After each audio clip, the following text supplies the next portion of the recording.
And the woman said what Benjamin Creme had said. She said, there's been many Christs. I said, there's been one, and his name is Jesus. And people turned from rows around and looked at me like I was crazy. And so then Benjamin Creme came in, and he started the nearly close to 180-degree spin of his neck again. And the crowd's hypnotic trance appeared to deepen, and he started out from the point of light within the mind of God, may light spring forth ever. And I went nice and clear, and I'll tell you, the acoustics in that building are wonderful. I said, Our Father, who art in heaven, hallowed be thy name. Thy kingdom come, thy will be done. And I did that each and every stanza. And they got down to the last part, said, may light and love and power fulfill thee plan on earth, and may it seal the door where evil dwells. And I said nice and loud and clear, I said, may Jesus Christ return to earth and end the evil present in this room tonight. Well, the funniest thing happened, or may I say it did not happen. Benjamin Creme stood there. He waited, and he waited. He clearly was watching for something to come over him, and it didn't happen. And he finally said to the crowd, he said, that will be all. You are dismissed. And of course everybody was extremely disappointed. And we went to the door, and I went walking out. I had brought some co-spies with me. They were kind of chickening out at that point and waiting for me. They were afraid of being ripped limb to limb. And I stood down there, and a number of those people knew me, and they were just furious with me. And I stood there calm, cool, and collected, and I said, well, I said, if you're Maitreya the Christ, Betreya the Christ, or whatever his name's supposed to be, for everything he's cracked up to be, one lousy Christian in there saying the Lord's Prayer shouldn't have stopped him. And Benjamin Creme has never come back to Detroit, although that was probably the most successful night financially and crowd-wise that he'd had in the United States. The following is a video taken in Iraq at a Shia Muslim festival.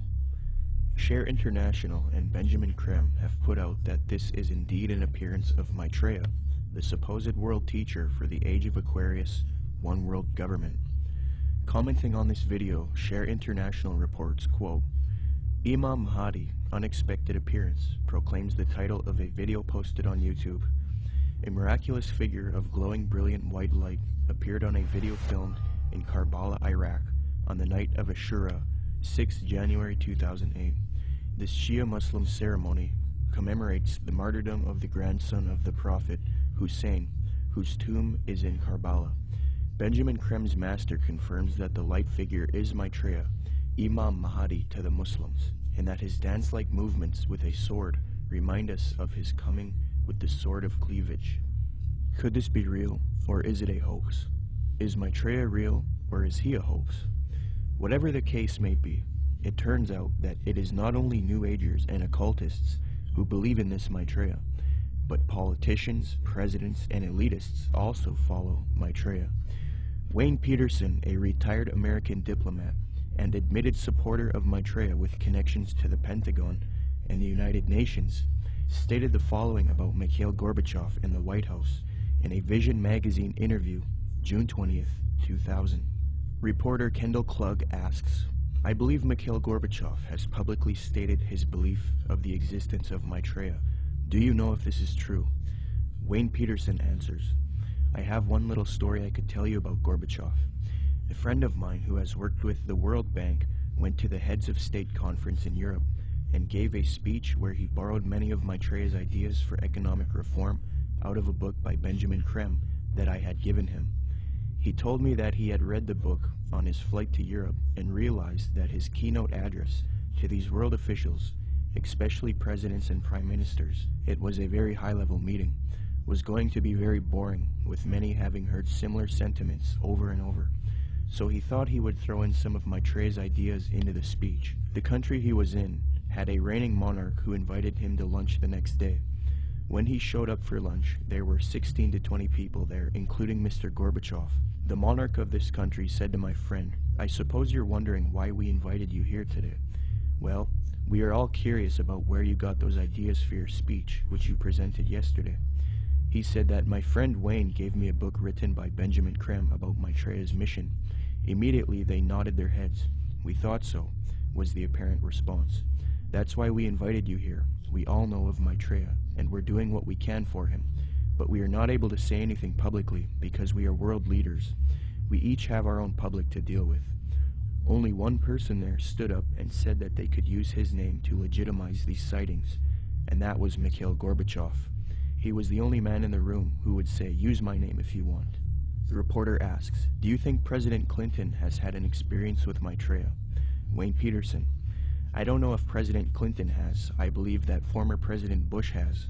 We used to have transmission meditation groups that Maitreya had asked us to do around Washington, D.C. People who were interested in Maitreya and the reappearance story would get together once a week in Georgetown, in the home of President Bush's main counselor at the White House.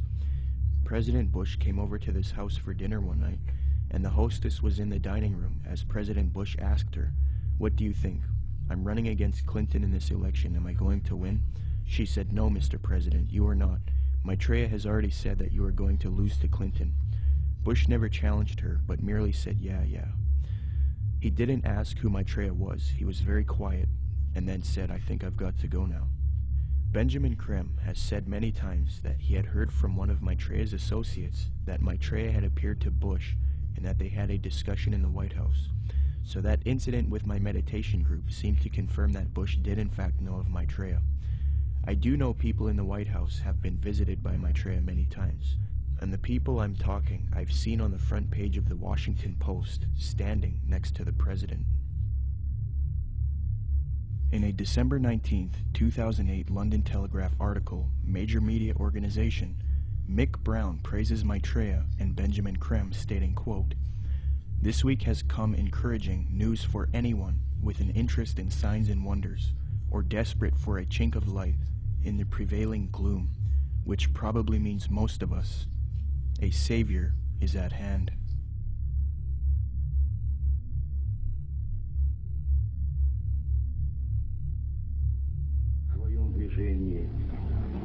Другом направлении, к новому мировому порядку. I think even that does not describe why the world has changed so much and why the world has turned so much toward a new world order and a new kind of civilization. Maitreya is one of the main Theosophy in Maitreya. The whole UN movement, the whole Lucius Trust movement, world goodwill, they're going out of the way to try to discredit it and say, well, you know, Jesus, all he really was a disciple of Maitreya. He's still a disciple of Maitreya. Maitreya is over him, and Jesus, they believe what happened is Jesus heralded in the age of Pisces. Now what we're going to be doing is now we need to herald in the age of Aquarius. This is where the New World Order comes in, and this is what Maitreya is going to bring. So we're going to de-emphasize Jesus, and we're going to move over to Maitreya. Jesus is just a disciple of Maitreya anyway, according to them.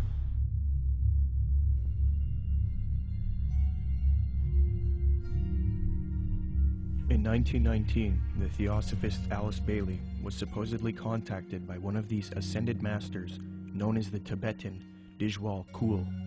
From 1919 to 1949, Bailey would write 24 books, and according to her, she would do automatic writing, a new age way of channeling and letting the force write for you.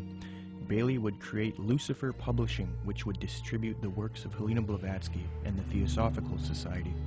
She would later change the name to Lucius Trust because Lucifer Publishing was too controversial. Lucius Trust evolved into a large New Age organization, and it is still active today.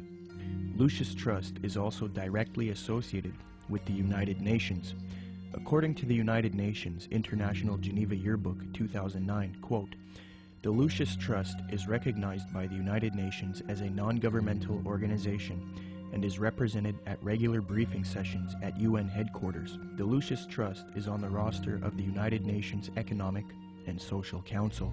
Thus, Theosophy and the New Age are now fused into the United Nations, which gives a medium for the New Age agenda to unfold. The aim of corrupt organizations like Lucis Trust and the UN is to create a one-world government, New World Order, which is in accord with the supposed Age of Aquarius,